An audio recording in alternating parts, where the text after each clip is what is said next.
నమస్కారం. ఈరోజు మనం చర్చించబోయే పాఠ్యాంశం బిఏ ద్వితీయ సంవత్సర విద్యార్థులకు ఉద్దేశించి 4వ సెమిస్టర్లో భారత ప్రభుత్వం రాజకీయాలు అధ్యయనంలో భాగంగా ఈరోజు భారతదేశంలో న్యాయ వ్యవస్థ మరి సుప్రీంకోర్టు నిర్మాణం, అధికారాలు, విధులు ఈ పాఠ్యాంశం మనం చర్చించబోతున్నాం. సాధారణంగా ఎక్కడ కూడా ప్రజాస్వామిక వ్యవస్థ ఉన్న దగ్గర ఆధునిక ప్రభుత్వాలు 3 ప్రభుత్వ అంగాలు కలిగి ఉన్నాయి. ఒకటి శాసనశాఖ, రెండవది కార్యనిర్వాహక శాఖ, మూడవది న్యాయశాఖ. శాసనశాఖ శాసనాలు రూపొందిస్తే కార్యనిర్వాహక శాఖ వాటిని అమలు చేస్తుంది.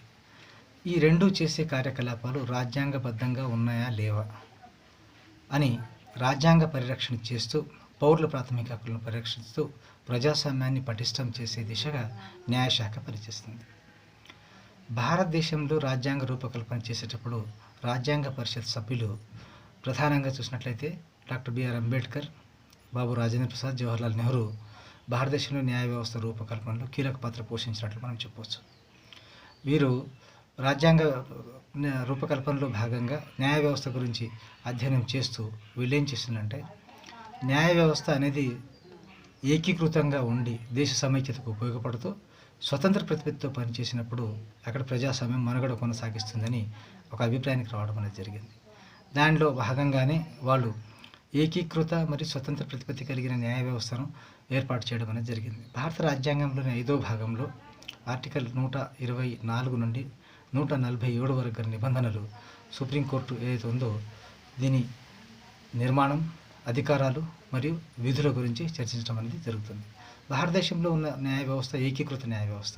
ఇది జాతీయ స్థాయిలో సుప్రీంకోర్టు, రాష్ట్రాల స్థాయిలో హైకోర్టులు, దిగువ స్థాయిలో సెషన్స్ కోర్టులు ఉంటాయి. ఆ తర్వాత సబ్ కోర్టులు, మున్సిపల్ కోర్టులు, ఈ రకంగా న్యాయ వ్యవస్థ వర్గీకరించబడింది. వీటన్నిటికీ ఏదైతే సుప్రీంకోర్టు తీర్పులు ఏవైతే ఉంటాయో వీటిని సబార్డినేట్ కోర్ట్స్ ఇవన్నీ తూచా తప్పకుండా పాటించాల్సిన ఆవశ్యకత అనేది ఉంది. ఇటువంటి సుప్రీంకోర్టు ఏదైతే ఉందో ఇది స్వతంత్ర ప్రతిపత్తిని రాజ్యాంగం ప్రసాదించినప్పుడు దీని యొక్క విధుల నిర్వహణ ఎట్లా జరుగుతుంది, మరి న్యాయమూర్తుల నియామకం అనేది ఎట్లా జరుగుతుంది అనే అంశాన్ని రాజ్యాంగంలో స్పష్టంగా పేర్కొనడం అనేది జరిగింది.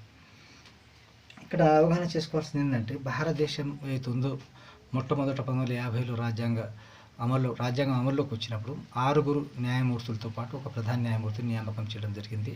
మొట్టమొదటి భారత ప్రధాన న్యాయమూర్తిగా హరిలాల్జీ కానియాను నియామకం చేయడం అనేది జరిగింది. ఆ తర్వాత కాలంలో మారిన కారణ పరిస్థితులకు, పెరుగుతున్న కేసులను దృష్టిలో పెట్టుకొని, జనాభాను దృష్టిలో పెట్టుకొని న్యాయమూర్తుల సంఖ్యను పెంచాల్సిన ఆవశ్యకత ఉందని చెప్పి అక్కడ గుర్తు జరిగి కేంద్ర ప్రభుత్వం ఏం చేసిందంటే పార్లమెంటు న్యాయమూర్తుల సంఖ్యను పెరిగింది. ప్రస్తుతం 33 మంది సుప్రీంకోర్టు న్యాయమూర్తులతో పాటు ఒక ప్రధాన న్యాయమూర్తి ఉన్నారన్నట్ల. ఈ ప్రస్తుతం ప్రధాన న్యాయమూర్తిగా జస్టిస్ ఎన్వి రమణ గారు నియామకం ఇది సుప్రీంకోర్టు ప్రధాన న్యాయమూర్తిగా కొనసాగుతున్నారు. అయితే ఈ న్యాయమూర్తుల నియామకం అనేది ఎవరు చేస్తారు, మరి ఎవరికి అధికారం ఉందంటే రాష్ట్రపతి చేయడం జరుగుతుంది. రాజ్యాంగంలో పొందుపరచడం అనేది జరిగింది.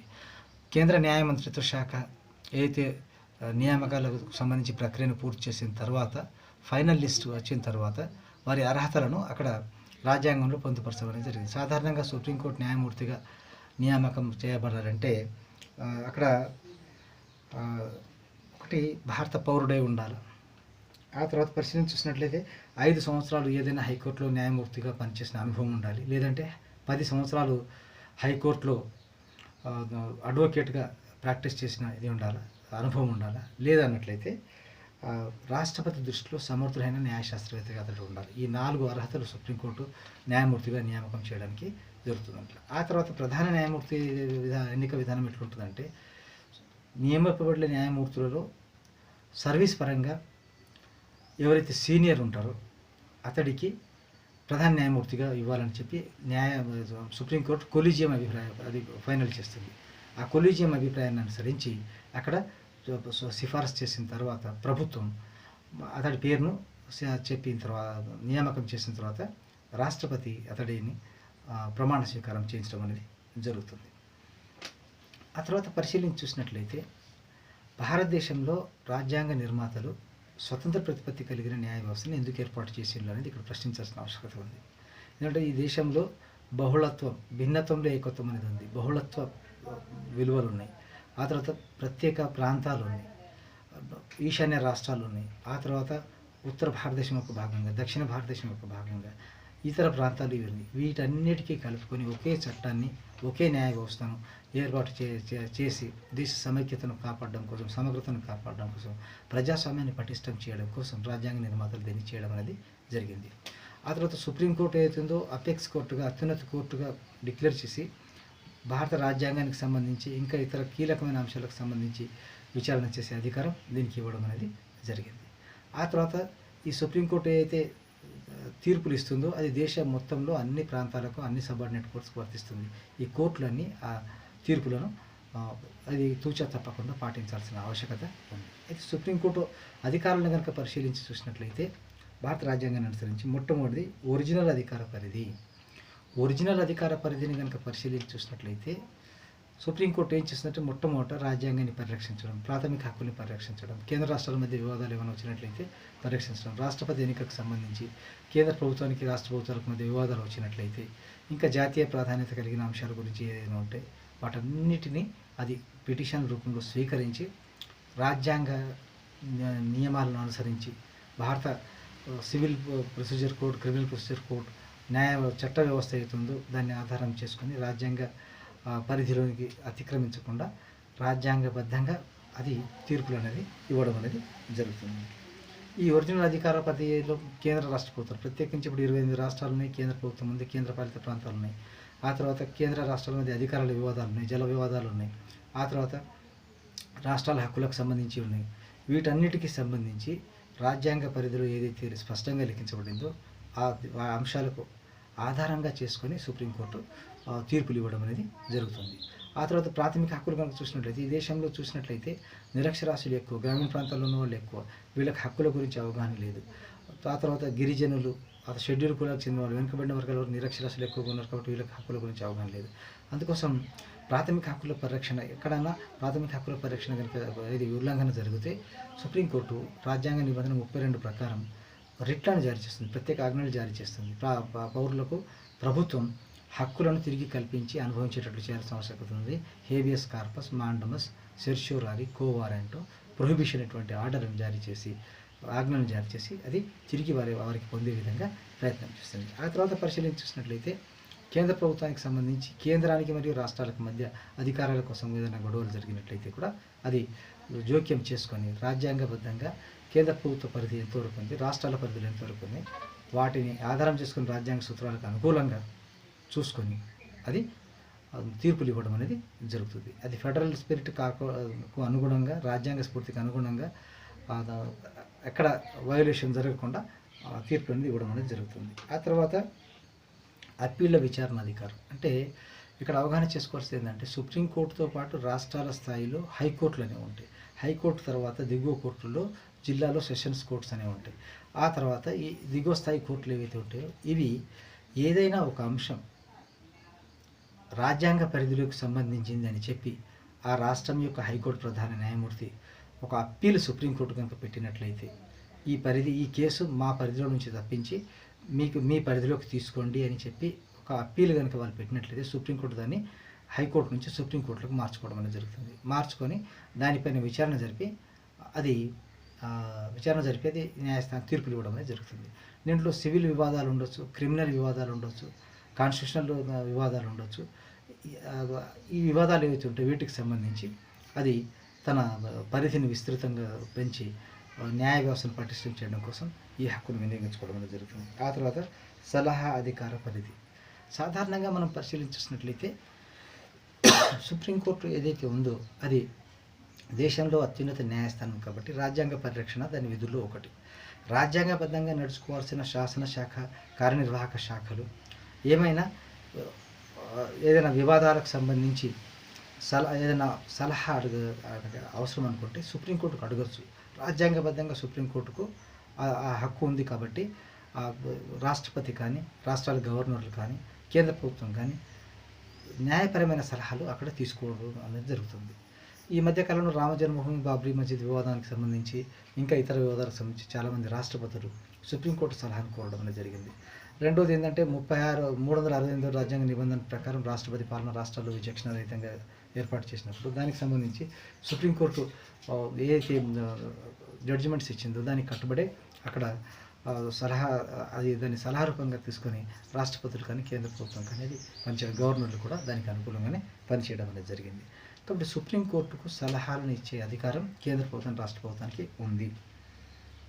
తర్వాత 4వది చూసినట్లయితే కోర్ట్ ఆఫ్ రికార్డ్ అంటే సుప్రీంకోర్టు ఏదైతే తీర్పులు కేసులకు సంబంధించి ఇస్తుందో అన్ని కేసులను తీర్పులు అవుతున్నాయో అవన్నీ రికార్డు రూపంలో భద్రపరచడం అనేది జరుగుతుంది. రికార్డు రూపంలో భద్రపరిచిన తర్వాత అవి దిగువ కోర్టులో కూడా పంపిస్తే ఆ జడ్జిమెంట్లను ఆధారం చేసుకొని దిగువ కోర్టులు కూడా పనిచేయాల్సిన ఆవశ్యకత ఉంది.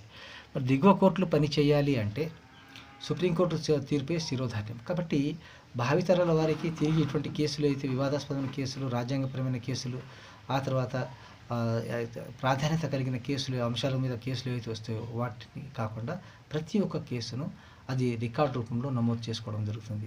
ఆ నమోదు చేసుకోవడం అవుతుందో తర్వాత ఇటువంటి కేసులు కనుక తలెత్తితే ఇంతకుముందు వచ్చిన కేసులకు సంబంధించి ఎటువంటి జడ్జిమెంట్స్ ఇవ్వడం జరిగింది. మరి ఈ కొత్త జడ్జిమెంట్స్ ఇవ్వాలంటే, తీర్పులు ఇవ్వాలంటే అప్పుడున్న సమకాలీన పరిస్థితులను ఆధారం చేసుకొని అది చేయడానికి ఉపయోగపడుతుంది. అదేవిధంగా రాజ్యాంగపరమైన అంశాలను పరిగణలోకి తీసుకోవడం, ఆ తర్వాత రాజ్యాంగేతర అంశాలు వచ్చిన కేంద్ర రాష్ట్ర ప్రభుత్వాలు దీనికి సంబంధించి వచ్చిన ప్రజలు ఏదైనా సామాజిక అంశాలు, ఆర్థిక అంశాలు, రాజకీయ అంశాలపై ఉన్న ఆ తీర్పులన్నీ నిక్షిప్తం చేయడం జరుగుతుంది, రికార్డు రూపంలో భద్రపరచడం జరుగుతుంది. కాబట్టి అది తర్వాత న్యాయ వ్యవస్థ పనితీరు మెరుగుపరచడం కోసం ఎంతో ఉపయోగపడుతుందని చెప్పడం జరిగింది. తర్వాత వచ్చేసరికంటే న్యాయ సమీక్షాధికారం అంటే ఏమిటంటే కేంద్ర ప్రభుత్వం కానీ రాష్ట్ర ప్రభుత్వాలు కానీ ఏదైనా ఒక అంశం పైన శాసనాలు చేసినప్పుడు ఆ అంశంలోని ఏదైనా ఒక అంశంపై బిల్లులు చేసినప్పుడు ఆ బిల్లులోని అంశాలు రాజ్యాంగాన్ని ధిక్కరించినట్లు, రాజ్యాంగాన్ని ఉల్లంఘించినట్లు కనుకుంటే సుప్రీంకోర్టు ఏం చేస్తుందంటే అవి చెల్లనేరవని చెప్పి న్యాయ సమీక్ష చేసి ఏ అంశాలు, నిబంధనలు అయితే రాజ్యాంగాన్ని ఉల్లంఘించినాయో అవి చెల్లనేరవు అని చెప్పి సమీక్షించి తీర్పు చెప్పే అధికారం సుప్రీంకోర్టుకు ఉంది. వాస్తవానికి ఈ న్యాయ సమీక్ష విధానం ఏతుందో అమెరికా రాజ్యాంగం నుంచి ప్రపంచ దేశాలు తీసుకోవడం జరిగింది. మార్బరీ వర్సెస్ మాడిసన్ కేసులో అప్పటి జడ్జి ఏదైతే తీర్పులు ఇచ్చిందో ఆ తీర్పును అనుసరించి ఏంటంటే న్యాయ సమీక్ష అధికారం సుప్రీంకోర్టుకు ఉండే అధికారాల్లో తనకు తానుగానే అది పొందుతుంది.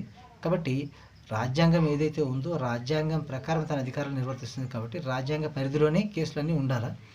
ఏదైనా అంశాలు, ఏదైనా బిల్లులో, చట్టంలో రాజ్యాంగ పరిధిని అతిక్రమించినట్లయితే అది చెల్లనేరదని చెప్పే అధికారం సుప్రీంకోర్టుకు సహజంగానే ఉందని చెప్పి ఆ కేసులో తీర్పు చెప్పడం. దాన్ని ఆధారం చేసుకొని మన భారత రాజ్యాంగ నిర్మాతలు కూడా కేంద్ర ప్రభుత్వం కానీ, రాష్ట్ర ప్రభుత్వాలు కానీ, భారత పౌరులు కానీ, సంస్థలు కానీ, ఇంకా సంస్థలు కానీ రాజ్యాంగ పరిధిని ఉల్లంఘించకుండా రాజ్యాంగ పరిధిలో పట్టినే పనిచేయాల్సిన ఆవశ్యకత ఉంది.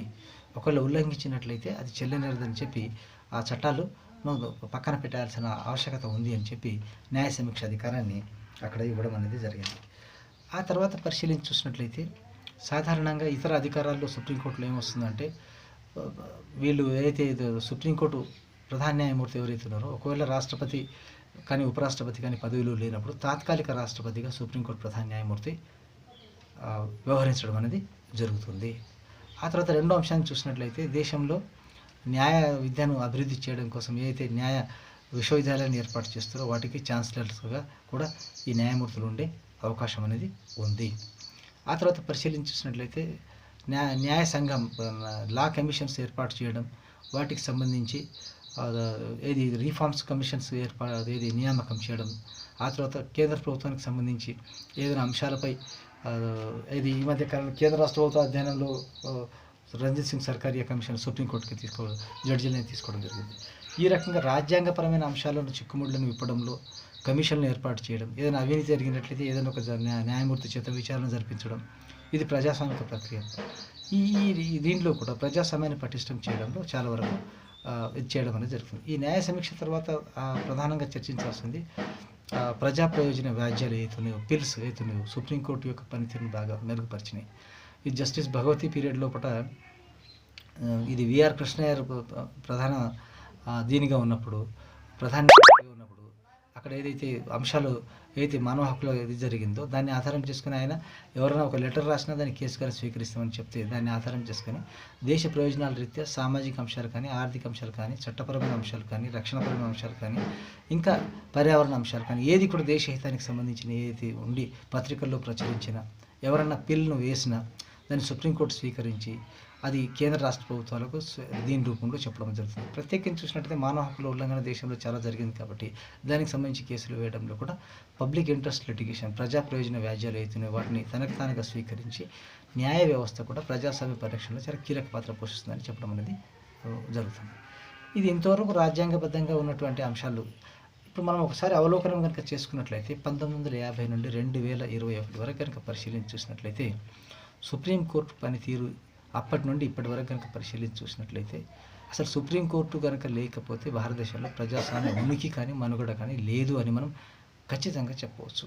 ఎందుకోసమంటే రాజకీయ పార్టీలు కానీ, రాజకీయ నాయకులు కానీ, వ్యాపార సంస్థలు కానీ, ఇంకేమైనా కానీ చట్టాన్ని ఉల్లంఘించి రాజ్యాంగ పరిధిని అతిక్రమించి రాజకీయ పార్టీల హింసను ప్రేరేపించడం కానివ్వండి, ఆ తర్వాత రిగ్గింగ్ చేయించడం కానీ, ఎలక్షన్ బూత్ క్యాప్చరింగ్ చేయించడం కానీ, ఇంకా ఇటువంటి చాలా చాలా అంశాలు అక్కడ చేస్తే రాజకీయ పార్టీల పరంగా కానీ, ప్రాథమిక హక్కుల అమలు చేయడంలో కుల మత వివక్ష లేకుండా కానీ, సామాజిక వివక్షను నిర్మూలించడంలో కానీ, ఇంకా పరిశీలించి చూసినట్లయితే బాలల హక్కుల కాపాడడంలో కానీ, జువెనైల్ డెలింక్వసీ అని చెప్తారు. ఆ తర్వాత చూసినట్లయితే విద్యా హక్కులు కానివ్వండి, సామాజిక న్యాయం కానివ్వండి, పర్యావరణ అంశాలు కానివ్వండి, మానవ హక్కుల అంశాలు కానివ్వండి, ఇంకా పారిశ్రామిక అంశాలకు సంబంధించి కానివ్వండి, ఇట్లా ప్రతి అంశంలోనూ సుప్రీంకోర్టు ఏదైతే తన కీసులను చెప్పడం జరిగిందో సామాజిక న్యాయం చేయడంలో కానీ, ఆ తర్వాత రాజకీయ న్యాయం చేయడంలో రాజ్యాంగం యొక్క ప్రవేశికలోని స్ఫూర్తిని ఆధారం చేసుకొని దేశంలోని అన్ని వర్గాల ప్రజలకు ప్రజాస్వామిక వాతావరణాన్ని కల్పిస్తూ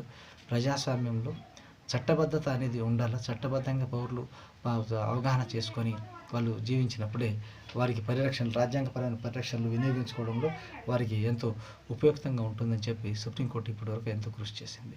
కాబట్టి సుప్రీంకోర్టుకు రాజ్యాంగ నిర్మాతలు ఏదైతే స్వయం ప్రతిపత్తిని కల్పించిందో అది ఈ రోజు వరకు భారత ప్రజాస్వామ్య పరిరక్షణకు మైలురాయి వంటిదని, అది దాని సుప్రీంకోర్టు ఉనికి లేకుండా మనం ప్రజాస్వామ్య మనుగడ అనేది ఊహించలేమని చెప్పి మనం చెప్పొచ్చు. ఈ రకంగా న్యాయ వ్యవస్థ అనేది స్వతంత్ర ప్రతిపత్తిని ఇవ్వడం ద్వారా ఎంతో ప్రజాస్వామ్య ప్రగతికి, ప్రజాస్వామ్య పరిరక్షణ కృషి చేసి భారత ప్రజాస్వామ్యాన్ని అది బలోపేతం చేయడంలో కీలక పాత్ర పోషించి నేను చెప్తూ ముగిస్తున్నాను.